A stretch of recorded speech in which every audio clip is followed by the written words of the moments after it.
No, I don't. You've made it perfectly clear that you only do things for yourself, so why? You mean the reason why I became a lawyer? Or your friend dealt drugs? Or you used to cheat? I cheated because I need to... You couldn't make money any other way? Bullshit. Life is this. I like this.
Dropped out of 7th grade, convinced we're gonna make money with our creativity.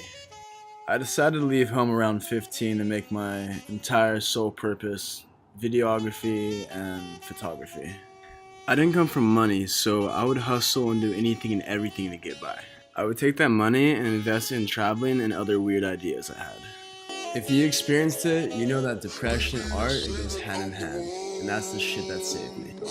After all this, strange enough, I had this overload of confidence and surety of myself. It's as if all ego and filters just dissipated, and I could just be me. Same time this is all happening, social media is becoming a thing, and I knew that would be my key to evolve past modeling and acting. After numerous tries, I finally got my break. I couldn't believe it. The paychecks just kept getting bigger and the jobs just kept getting crazier. And this changed everything again. Baby, you say that I'm the one. And while this was all happening, I started to get people writing me messages, saying stuff like how I inspired them to go leave a small town or try something new. I just couldn't put together that me being me was like making other people happy. But making short videos and little episodes like this is still my favorite. And nowadays, I spend a lot of my time bettering myself mentally and psychologically. And also, I just want to be around good people. I want to be around people who've been through the cold shit and can still look at life and the world with an open, warm mind. Overall, just want to thank you guys so much. Each and every one of you that supported my work, you've truly made a difference in my life. And through all this stuff I've been through, I'm just happy to be alive, man. I got a feeling that the next couple years, it's gonna be crazy. Metoda despre care urmează să-ți vorbesc se numește metoda Gandhi și poate fi implementată de către oricine începând din acest moment. Mahatma Gandhi a spus: toți vrem să schimbăm lumea, însă nimeni nu este dispus să înceapă cu sine însuși. Toți oamenii care se plâng nu s-ar opri un pic și să înceapă să lucreze la propria lor persoană pentru a face lumea mai bună, pentru că lumea și societatea este compusă din indivizi.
Hey Gary, this is Sally. I've been doing my blog now for 9 months and I'm not getting the results that I like to see or that I was promised or that you innuendo.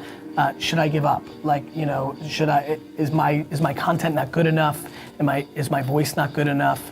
And I think about it every time I see these emails, every time people ask me at conferences, I think about it. I think about how sad I am that I wasn't documenting my life or putting out content or doing the Ask Gary Vee show during those 5.5 years of Wine Library TV.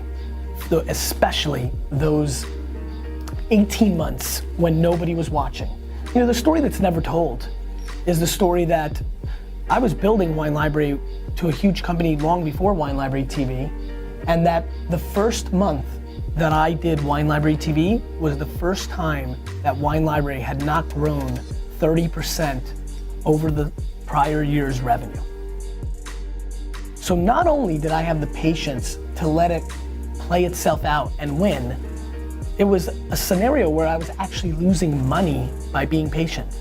Many of the people that are gonna watch this video are not achieving what they want and are lacking the patience and think everything happens overnight. And that is coming at the cost of an unhappy life or no loss financially, just loss in time. Just coming at the expense of Angry Birds or House of Cards marathons or the bowling team or hanging out with friends and having a beer or reading a magazine or whatever the hell gets you off and excited as a hobby. It's coming at that expense. It's not coming at the expense of actual money or something, or pain, or you know, it's coming at the expense of a luxury. And so to me, the insanity, really, and that's what I'm gonna, you know, the disproportional misunderstanding that there's not a person that you can name, not one.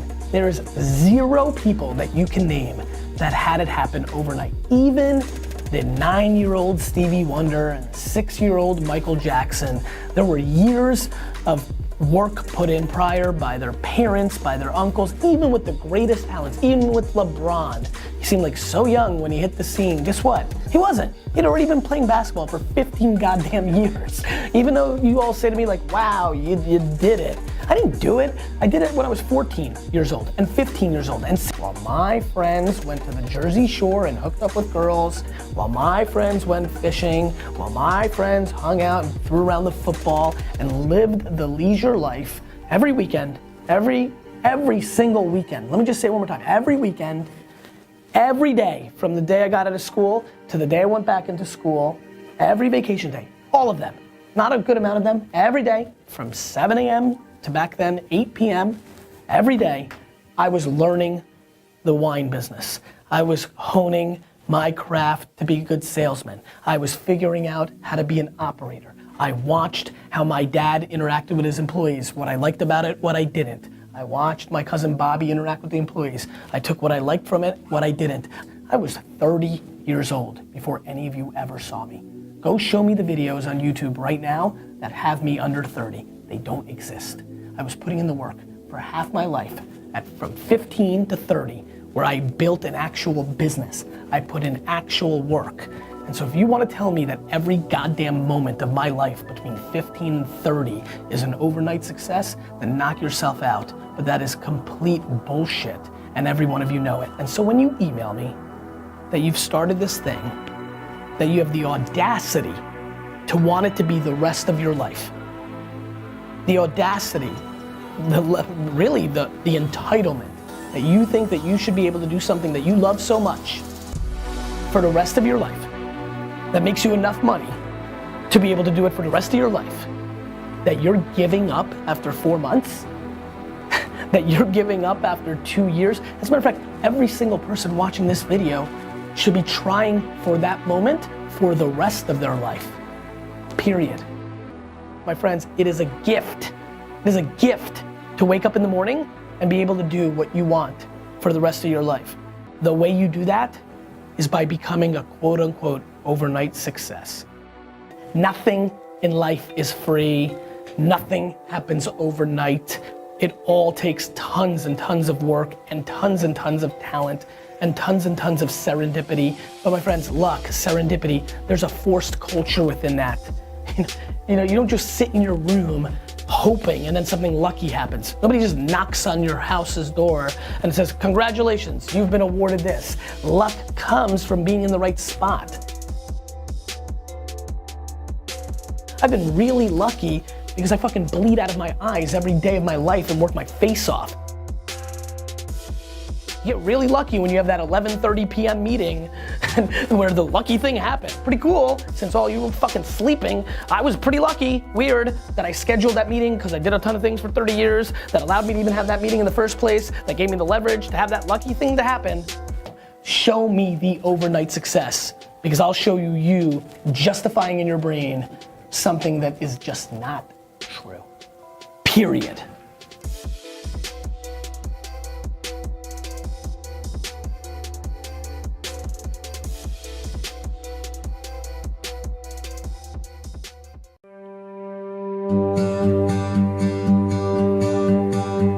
I walk around in my hometown, I see the places that I used to go. I've come to see that things have changed. These faces aren't the ones I used to know. In those open spaces I can breathe in love. Even though life changes, I won't be alone. I'd wondered when I'd see the day my leaves have gone and changed from green.